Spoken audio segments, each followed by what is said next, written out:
Página de abertura. Do livro Ceifa de Luz, psicografado por Francisco Cândido Xavier, pelo Espírito Emmanuel. Número da mensagem 19. Título: No erguimento da paz. Bem-aventurados os pacificadores, porque serão chamados filhos de Deus. Jesus, Mateus 5:9. Efetivamente precisamos dos artífices da inteligência habilitados a orientar o progresso das ciências no planeta. Necessitamos, porém, e talvez mais ainda, dos obreiros do bem, capazes de assegurar a paz no mundo. Não somente daqueles que asseguram o equilíbrio coletivo na cúpula das nações, mas de quantos se consagram ao cultivo da paz no cotidiano. Dos que saibam ouvir assuntos graves, substituindo-lhes os ingredientes vinagrosos pelo bálsamo do entendimento fraterno. Dos que percebem a existência do erro e se dispõem a saná-lo sem alargar-lhe a extensão com críticas destrutivas. Dos que enxergam problemas procurando solucioná-los em silêncio, sem conturbar o ânimo alheio. Dos que recolhem confidências afetivas sem passá-las adiante.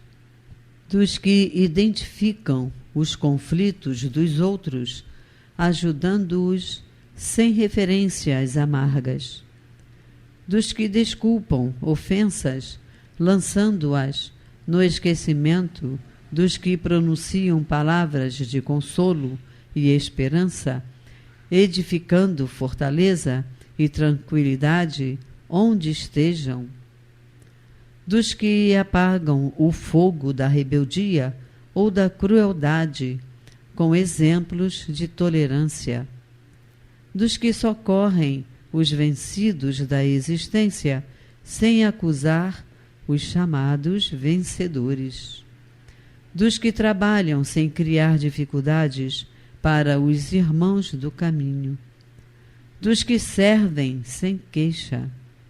Dos que tomam sobre os próprios ombros toda a carga de trabalho que podem suportar no levantamento do bem de todos, sem exigir a cooperação do próximo, para que o bem de todos prevaleça. Paz no coração e paz no caminho. Bem-aventurados os pacificadores, disse-nos Jesus, de vez que todos eles agem na vida, reconhecendo-se na condição de fiéis e valorosos filhos de Deus. Emmanuel. E agora, a palestra. Bom, queridos irmãos, espero que todos estejam bem. Vamos dar início a mais um estudo em áudio que vai estar disponível nas redes sociais do Jefa para ser ouvido por qualquer pessoa a qualquer momento. Hoje optamos por começar contando uma pequena introdução histórica sobre a doutrina espírita e, em sequência, o tema a ser estudado. Formato que possibilita que eventuais ouvintes não espíritas também possam compreender um pouco sobre os fatos que se deram no início da codificação do Espiritismo e também os que deram origem, especificamente, à doutrina da reencarnação. O Espiritismo trouxe para a humanidade uma importante revelação, a revelação da existência de um mundo invisível, onde criaturas interagem entre si e, ao mesmo tempo, com o mundo visível, aqui entendido como sendo aquele que nós percebemos com os sentidos materiais.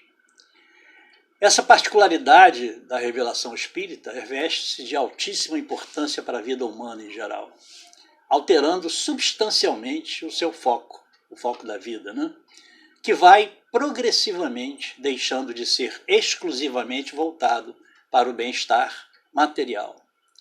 A busca pelo bem-estar passa a mirar um novo patamar de objetivos, uma nova essência. O futuro se espiritualiza, podemos dizer.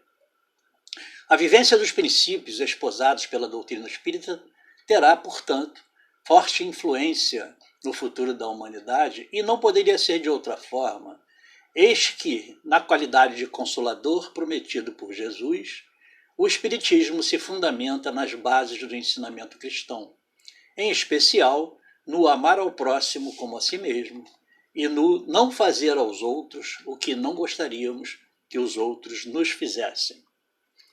A divisa histórica que marcou o início da revelação espírita ao mundo foi efetivamente a publicação de O Livro dos Espíritos, em 1857, na sua primeira edição.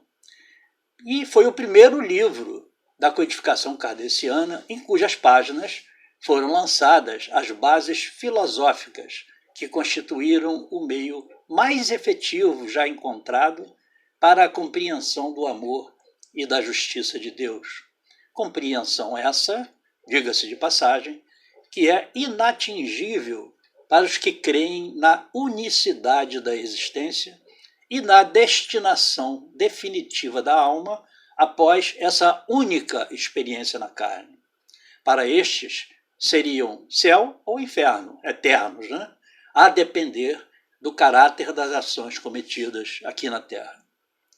Neste particular, a parte segunda do livro, justamente a parte onde se encontra o item 222, que nós vamos estudar hoje, tem relevância muito grande, pois trata justamente da revelação dos princípios que regem a existência daquele mundo invisível e suas interações com o mundo físico, de fundamental importância para a construção de todo o edifício doutrinário.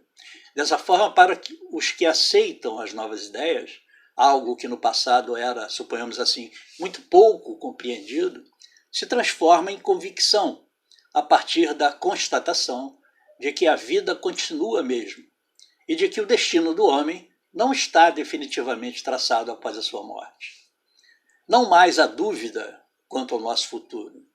Não mais o foco na vida material, com a busca única da satisfação dos prazeres mundanos, em detrimento dos valores espirituais. Este planeta, dizem os espíritos superiores, experimentará grandes mudanças e se elevará na hierarquia dos mundos pelo progresso de seus habitantes. Como eu disse, hoje nós vamos tratar do trecho final do item 222, item este que compõe o capítulo 5 da segunda parte do livro. Neste item, de forma geral, Kardec se empenha em comprovar que, em verdade, a doutrina da transmigração das almas tem origem nos períodos mais longínquos da humanidade, época em que a metempsicose era crença entre filósofos. Portanto, a origem da ideia de a alma viver novamente em outros corpos, embora em alguns casos equivocada em seus fundamentos, já era crença muito antiga. Veio então a doutrina espírita revelar que a transmigração das almas é a doutrina verdadeira, e mais, que na verdade, considerando as almas dos homens, ela não pode se dar para os corpos de animais ou vice-versa, como a doutrina da metempsicose dizia ser possível. Os espíritos refutaram de maneira absoluta esta ideia, diz Kardec, mas apenas ocorre de um corpo humano para outro após a morte do primeiro, em um decurso de tempo mais ou menos longo. Com suas argumentações, Kardec ratifica o ensino dos espíritos codificadores sobre a reencarnação, como lei divina que visa ao progresso dos espíritos, confirmando de par e, em consequência disso, a doutrina da pré-existência da alma. Kardec demonstra também que a reencarnação é lei que confirma a justiça e a bondade do Criador, contrastando com o conhecimento adquirido e difundido no mundo e até hoje aceito por muitos, de que haveria somente uma única existência física de cada alma, na qual a criatura definiria pelo seu proceder sua destinação eterna para o sofrimento ou para a felicidade, como já falamos antes. Kardec também se valeu, é claro, em suas argumentações, do dogma teológico da criação da alma no momento do nascimento, embora a alma, sobreviva à morte do corpo, assim como o Espiritismo e outras doutrinas espiritualistas ensinam.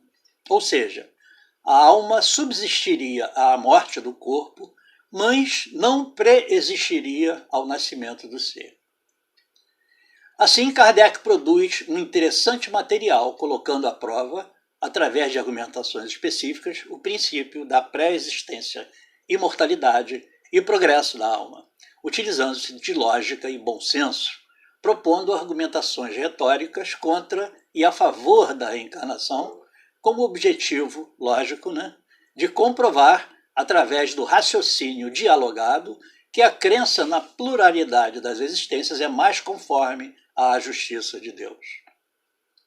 Vale adicionar que a reencarnação não era uma doutrina que fizesse parte das crenças de Kardec, antes de ele dar início às obras da codificação. E este fato agrega maior credibilidade e isenção na construção do edifício doutrinário. Ou seja, o Kardec não se baseou em suas crenças anteriores nesse aspecto da reencarnação. Bom, irmãos, o item 222 foi dividido em 3 partes, nos cabendo finalizá-lo hoje, Ou seja, vamos estudar a terceira parte. No trecho anterior, na parte anterior, Kardec apresentou uma série de indagações induzindo o raciocínio do leitor. As primeiras no sentido de levar à compreensão do progresso espiritual como explicação para as diferenças encontradas entre grupos e indivíduos e suas disposições e tendências morais e intelectuais, por exemplo. Em uma segunda linha, Kardec propôs argumentos considerando a problemática suscitada pela crença na vida única, como geradora de consequências futuras definitivas para as almas dos homens. Ele trabalha a dificuldade de conciliação do destino definitivo das almas frente aos atributos da divindade. E Kardec começa o terceiro e último trecho do item, que nós dividimos em 3 partes, é a nossa divisão em 3 partes, confirmando que tudo o que ele havia dito anteriormente poderia facilmente ser multiplicado ao infinito. Falando o seguinte: porquanto inúmeros são os problemas psicológicos e morais que só na pluralidade das existências encontram solução. E ele afirma em seguida: como quer que seja, alegar-se-á, talvez, que a Igreja não admite a doutrina da reencarnação, que ela subverteria a religião. Não temos o intuito de tratar dessa questão neste momento. Basta-nos o havermos demonstrado que aquela doutrina é eminentemente moral e racional. Ora, o que é moral e racional não pode estar em oposição a uma religião que proclama ser Deus, a bondade e a razão por excelência. E Kardec não fica somente por aí, ele continua. Que teria sido da religião se, contra a opinião universal e o testemunho da ciência, se houvesse obstinadamente recusado a render-se à evidência e expulsado de seu seio todos os que não acreditassem no movimento do Sol ou nos 6 dias da criação? Que crédito houvera merecido e que autoridade teria tido entre povos cultos uma religião fundada em erros manifestos e que os impusesse como artigos de fé? Lógico que a igreja tradicional não poderia manter, nós que estamos falando isso, não poderia manter em seus artigos de fé alguma coisa que estivesse já demonstrada como inverídica, E Kardec fala em seguida sobre como agiu a igreja, diga-se de passagem, sabiamente, diante dos fatos demonstrados pela ciência acadêmica. Ele afirmou assim: logo que a evidência se patenteou, a igreja criteriosamente se colocou do lado da evidência. Não poderia ser diferente, não é, irmão? E ele arremata com a sua natural eloquência. Uma vez provado que certas coisas existentes seriam impossíveis sem a reencarnação, que a não ser por esse meio não se consegue explicar alguns pontos do dogma, cumpre admiti-lo e reconhecer meramente aparente o antagonismo entre esta doutrina e a dogmática, né? Já que valia para as questões científicas, né? As questões astronômicas, cosmológicas, por que não com relação à ideia da reencarnação, né? Da pluralidade das existências? Mas não paramos por aqui, e agora falamos nós, né? Kardec continua seu texto comparando as consequências negativas, se é que existiram, né, da adesão às conquistas do conhecimento científico em detrimento da literalidade das narrativas evangélicas de onde eram extraídos seus artigos de fé, com as que poderiam resultar da eventual adoção da doutrina da reencarnação pela Igreja, né? Então vamos a Kardec novamente. Mais adiante mostraremos que talvez seja muito menor do que se pensa a distância que, da doutrina das vidas sucessivas, separa a religião e que esta não faria aquela doutrina maior mal do que lhe fizeram as descobertas do movimento da Terra e dos períodos geológicos, as quais, à primeira vista, pareceram desmentir os textos sagrados. Então, Kardec está afirmando que a doutrina das vidas sucessivas, se aceita pela religião, né, tradicional,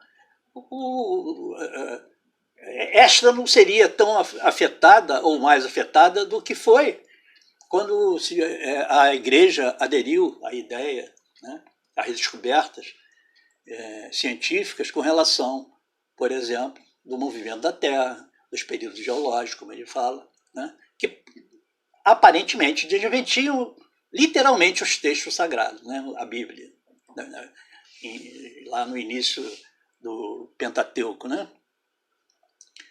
E na parte final, dizemos nós, deste trecho do item 222, Kardec entra no campo do Evangelho para demonstrar o que afirmou antes, nada menos que aquilo que nós, espíritas, já sabemos e compreendemos, que a reencarnação faz parte, sim, do ensinamento de Jesus. Em alguns casos, até mesmo não tão veladamente assim. Não obstante, muitos sejam os que ainda teimam em não reconhecê-la nas passagens evangélicas. Vamos seguindo com Kardec agora na letra do Evangelho. Quando desciam da montanha depois da transfiguração, Jesus lhes fez esta recomendação: não faleis a ninguém do que acabastes de ver, até que o Filho do Homem tenha ressuscitado dentre os mortos. Perguntaram-lhe então seus discípulos: por que dizem os escribas ser preciso que primeiro venha Elias? Respondeu-lhes Jesus: é certo que Elias há de vir, e que restabelecerá todas as coisas, mas eu vos declaro que Elias já veio, e eles não o conheceram, e o fizeram sofrer como entenderam. Do mesmo modo darão a morte ao Filho do Homem. Compreenderam então seus discípulos que era de João Batista que ele lhes falava. E obviamente que Filho do Homem aqui se refere ao próprio Mestre, ao próprio Jesus, que já prevendo, né, a morte que ele esperava. Jesus, dizemos nós agora, havia subido a montanha com seus discípulos, Pedro, Tiago e João, nessa passagem, né, que viram o Mestre junto a Moisés e Elias em determinado momento. E eles até perguntaram a Jesus se ele gostaria que eles fizessem 3 tabernáculos, um para cada um. Vale lembrar também neste passo que João Batista já tinha sido degolado a mando de Herodes, o tetrarca, né? Fato que nos indica que a visão de Elias, pelos discípulos que lá estavam, era a da personalidade de uma encarnação anterior do espírito João Batista, justo aquela a que Jesus indica como sendo Elias, que viveu muitos séculos antes. Logo, como João Batista fora Elias, houve a reencarnação do espírito Elias. Simplesmente, né? Não há o que tergiversar. Mais adiante, Kardec cita outra passagem evangélica muito conhecida de todos nós. Vamos a ela. Ela está no Evangelho de João, no capítulo 3.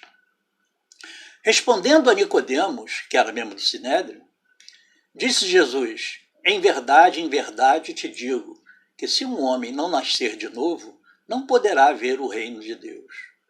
Disse-lhe Nicodemos: como pode um homem nascer já estando velho? Pode tornar ao ventre de sua mãe para nascer segunda vez? Respondeu Jesus: em verdade te digo, que se um homem não renascer da água e do Espírito, não poderá entrar no reino de Deus. O que é nascido da carne é carne, e o que é nascido do Espírito é Espírito. Não te admires de que eu te tenha dito, é necessário que torneis a nascer. Desde os filósofos pré-socráticos, dizemos nós agora, a crença era de que tudo o que existia era formado a partir de 4 elementos: o ar, a terra, o fogo e a água. Tales de Mileto era um que defendia que tudo provinha da água, né? O elemento primordial era a água. Talvez daí Jesus tenha extraído a ideia do renascer da água. Primeiro o renascer, né? Que é muito importante. E da água, em vista dessa questão que na época, vale lembrar que os ensinamentos filosóficos dos pré-socráticos foram um pouco transformados na época de Sócrates, Platão e Aristóteles, né? mas sobreviveram, em certa medida, até o século XVI, XVII. Quer dizer, duraram muito tempo. A crença antiga, né? Ela se perpetuou por muitos séculos, né? Até começar a ser modificada. Essa ideia dos 4 elementos, né? Ar, terra, fogo e água, durou muito tempo, segundo Marcelo Gleiser, um grande físico brasileiro que atua no exterior. Então, como eu disse, talvez daí Jesus tenha extraído a ideia do renascer da água como referência a um novo corpo físico, assim se fazendo entendido, obviamente, né? Porque era a ideia que vigia na época. E continua Kardec, vamos à eloquência de Kardec novamente. Em suma, como quer que opinemos acerca da reencarnação, quer a aceitemos, quer não, isso não constituirá motivo para que deixemos de sofrê-la. Verdade, né, irmãos? Desde que ela exista, óbvio, né? Malgrado a todas as crenças em contrário. O essencial está em que o ensino dos espíritos é eminentemente cristão.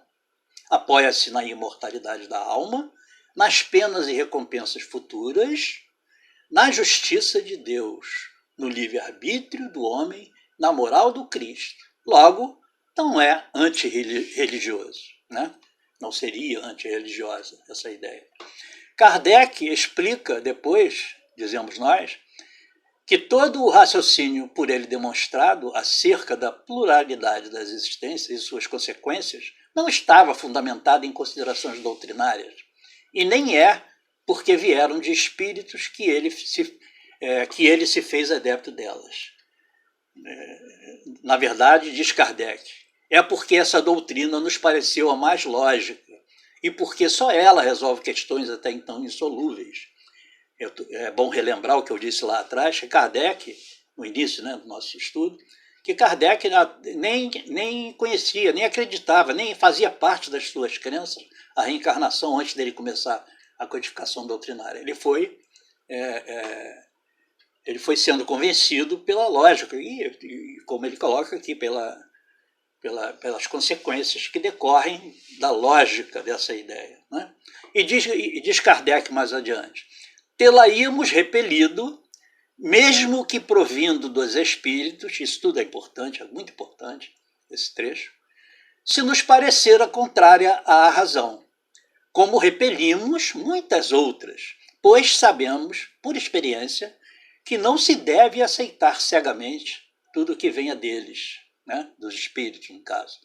Da mesma forma que se não deve adotar às cegas tudo que proceda dos homens. O melhor título que, ao nosso ver, recomenda a ideia da reencarnação é o de ser, antes de tudo, lógica. Kardec fecha essa ideia com chave de ouro, né? Mas vamos finalizar o nosso estudo nesse momento ainda com Kardec. Vamos mais um pouquinho com o mestre, o que não é nada mal, né? Reconheçamos, portanto, em resumo, que só a doutrina da pluralidade das existências explica o que sem ela se mantém inexplicável, que é altamente consoladora e conforme à mais rigorosa justiça, que constitui para o homem a âncora de salvação que Deus, por misericórdia, lhe concedeu. Dizemos nós agora, para finalizar, na verdade, irmãos, não há como nós conciliarmos a justiça divina com os acontecimentos da vida, né? Não há como conciliar isso, o que nós vemos e o que nós sabemos, mesmo que intuitivamente, sobre a justiça divina, como ela deveria ser, como ela é de fato. Nosso mundo é um bendito mundo de expiações e provas. Os Espíritos nos ensinam isso. Local que nos foi dispensado pela misericórdia divina, que nos dá inúmeras oportunidades para expiarmos e repararmos as nossas faltas anteriores, com vistas ao progresso do espírito, ao invés de nos destinar à beatitude ou ao sofrimento eternos. As expiações e provas por que passamos neste mundo podem ser decorrentes de equívocos ocorridos nesta mesma vida. E os espíritos nos informam que estes são em maior número. Mas outras têm origem em vidas anteriores. E aqui a lei da reencarnação se notabiliza como a lei que nos possibilita retornarmos sucessivamente o quanto seja necessário ao mundo físico, e assim concilia os atributos da divindade com essas leis, né? Com os sofrimentos pelos quais passamos e os quais muitas vezes não podemos mudar, com a diversidade das situações dos indivíduos no mundo, alguns passando por condições de extrema penúria e outros na abastança, com as mortes prematuras de crianças ainda pequenas, que causam enormes sofrimentos aos pais, em detrimento de outras criaturas que vivem longamente, etc, etc, etc. Nós poderíamos dizer, como Kardec, poderíamos levar ao infinito aqui essas questões. Não há como deixarmos de repetir pedagogicamente o ensinamento de Kardec, e é assim que nós vamos efetivamente encerrar o nosso estudo. Só a doutrina da pluralidade das existências explica o que sem ela se mantém inexplicável. Só ela é altamente consoladora e conforme à mais rigorosa justiça. Só ela constitui para o homem a âncora de salvação que Deus, por misericórdia, lhe concedeu. Muita paz a todos.